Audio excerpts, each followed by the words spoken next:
El 22 de agosto de 1973, la Cámara de Diputados se reunía para discutir un eventual acuerdo. Ese acuerdo se discutió y se votó.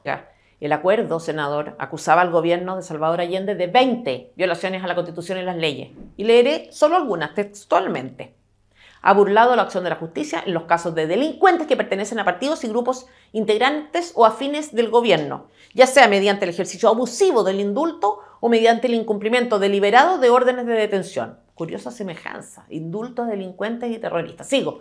El gobierno de Salvador Allende ha atentado gravemente contra la libertad de expresión, ejerciendo toda clase de presiones económicas contra los órganos de difusión que no son incondicionales adeptos del gobierno, clausurando ilegalmente diarios y radio, imponiendo a estas últimas cadenas ilegales, encarcelando inconstitucionalmente a periodistas de oposición.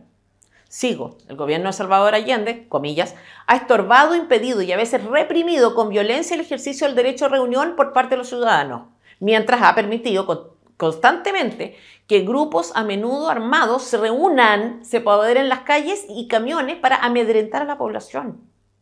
El gobierno de Salvador Allende, textual de nuevo, ha violado sistemáticamente la garantía constitucional del derecho de propiedad al permitir y amparar más de 1.500 tomas ilegales de predios agrícolas y al promover centenares de tomas de establecimientos industriales y comerciales. Todo esto es textual. El gobierno de Salvador Allende ha incurrido en frecuentes detenciones ilegales por motivos políticos, además de las ya señaladas con respecto a periodistas, y ha tolerado que las víctimas sean sometidas, en muchos casos, a flagelaciones y torturas, violaciones a los derechos humanos. Sí, eso mismo. Continúo. El gobierno de Salvador Allende, comillas, ha infringido gravemente la garantía constitucional que permite salir del país, estableciendo para ello requisitos que ninguna ley contempla. Qué típico esto de países comunistas. Tienen que prohibir la huida de sus ciudadanos. Pero hay más. El Congreso lo acusaba de permitir, comillas, la formación y desarrollo de grupos armados que, además de atentar contra la seguridad de las personas y sus derechos y contra la paz interna de la nación, están destinados a enfrentarse contra las Fuerzas Armadas. Organización de grupos armados para generar una guerra civil. El acuerdo dice también: el gobierno de Salvador Allende ha hecho públicos y notorios intentos de utilizar a las Fuerzas Armadas y al Cuerpo de Carabineros con fines partidistas.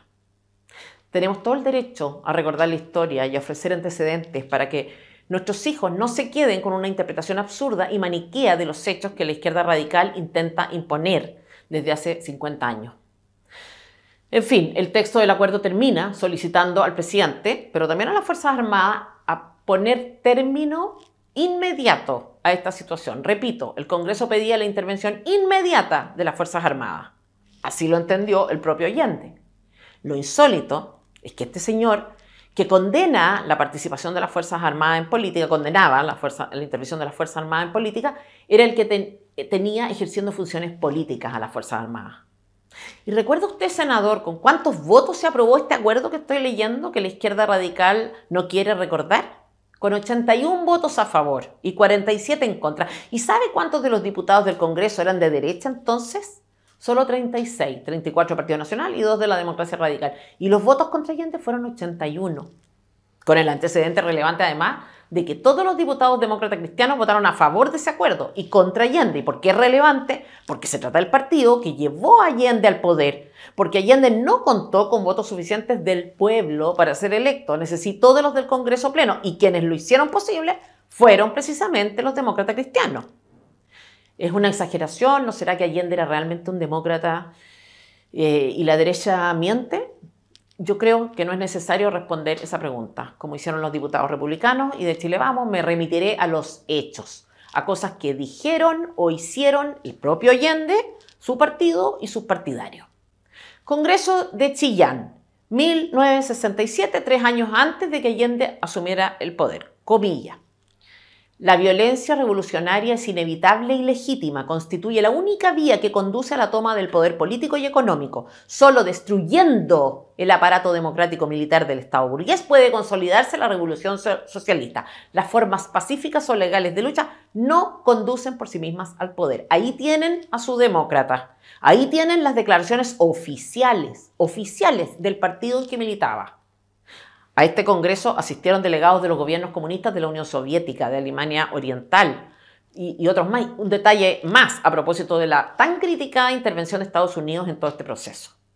Todo esto, senador Insulza, Lo saben quienes se victimizan hoy y nunca se les ha oído una crítica al comunismo.